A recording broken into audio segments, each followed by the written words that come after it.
திருச்சிற்றம்பலம். தினமொரு மந்திரம். திருமந்திரம். திருமூலதேவநாயனார் திருவடிகள் போற்றி போற்றி. இன்று பாடல் 226.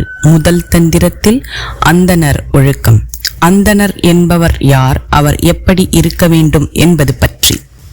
காயத்ரியே கருது சாவித்ரி, ஆய்தற்கு உவப்பர் மந்திரம் ஆங்கு உண்ணி, நேயத்தேர் ஏறி நினைவுற்று நேயத்தாய் மாயத்துள் தோயா மறையோர்கள் தாமே.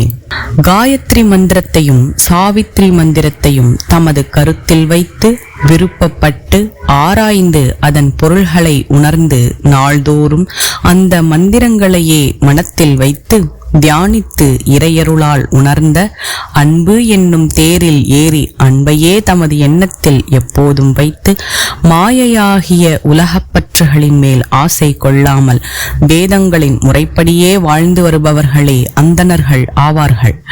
காயத்ரி மந்திரத்தின் ஒரு எழுத்து இல்லாத மந்திரமே சாவித்ரி மந்திரமாகும்.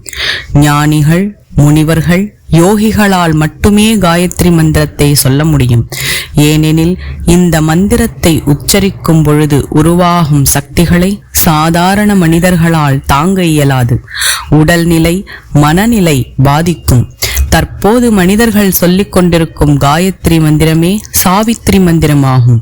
தற்போது இருக்கும் கலியுகத்தில் மனிதர்களின் உடல்நிலை, மனநிலை எந்த விதத்திலும் பாதிப்படையாமல் இறைவனை அடைய இறையருளால் ஓர் எழுத்து நீக்கப்பட்ட மந்திரமே சாவித்ரி மந்திரமாகும். திருச்சிற்றம்பலம். திருமந்திரத்தினையும் போத குருவருளும் திருவருளும் துணை நிற்கட்டும்.